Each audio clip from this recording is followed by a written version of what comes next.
যিনি গত নির্বাচনে হেরেছেন তাকে প্রশাসন। এটা এক ধরনের হাস্যকর বিষয়।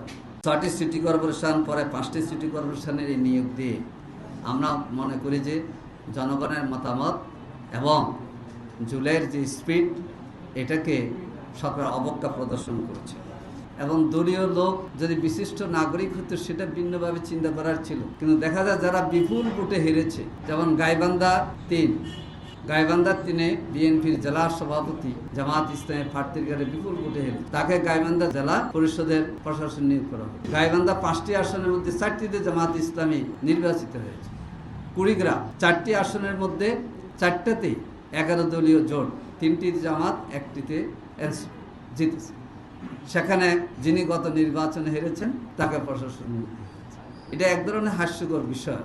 আমরা মনে করি স্থানীয় সরকার নির্বাচন সচল হওয়া দরকার এবং জনগণের ভোটে নির্বাচিত প্রতিনিধিরা এই ক্ষেত্রে এগিয়ে আসুক যে দলের হোক। এই ক্ষেত্রে সরকার নিজেদের দলের সুবিধা নেওয়ার জন্য নিজেদের দলের লোকদেরকে আগে থেকে পরিচিত করে এবং মাঠে ভিন্ন একটা অবস্থা তৈরি করার জন্য এই জাতীয় কাজটা করেছে, যেটা একটা গভীর কাজ হয়েছে, যেটা গণতন্ত্রের আচরণের ক্ষেত্রে তারা সে ধরনের ভূমিকার পরিচয় দিতে পারেনি। বাংলাদেশের 7টি বিশ্ববিদ্যালয় ঢাকা, রাজশাহী, চট্টগ্রাম সহ ভাইস চ্যান্সেলর পরিবর্তন করা হয়েছে। উচ্চশিক্ষা অধিদপ্তরের ক্ষেত্রে যেখানে ইউজিসির চেয়ারম্যান পরিবর্তন করা হয়েছে।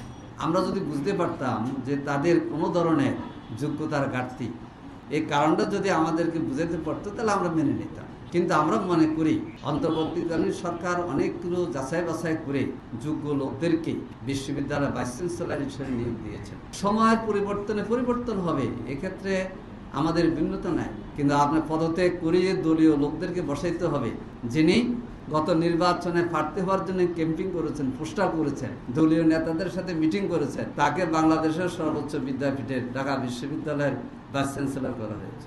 এটার অর্থ হচ্ছে দলীয় লোকদেরকে, দলান্তরদেরকে আজকে পোস্টিং দিয়ে খুশি করার জন্য সরকার ব্যবস্থা নিয়েছে, যেটা নিন্দনীয়। যেটা জুলাইয়ের যে স্পিরিট ছিল, মেধা না কোটা, মেধার ভিত্তিতে বিশ্ববিদ্যালয়ের ভাইস চ্যান্সেলর নিয়োগ হবে, এটা আমরা চাই। দলীয় পরিচিতি আর একেবারে দলের সদস্য হওয়া, কেউ দলের সমর্থক হইতে পারে, কিন্তু যারা দলের প্রতিনিধিত্ব করেছে, যারা নির্বাচনে প্রার্থী হওয়ার জন্য পোস্টারও করেছে, এই সমস্ত লোকদেরকে বিশ্ববিদ্যালয়ের ভাইস চ্যান্সেলরের এই সম্মানিত আসনে বসিয়ে সরকার জুলাই স্পিরিটের বিরুদ্ধে বার্তা দিয়েছে বলে আমরা মনে করি।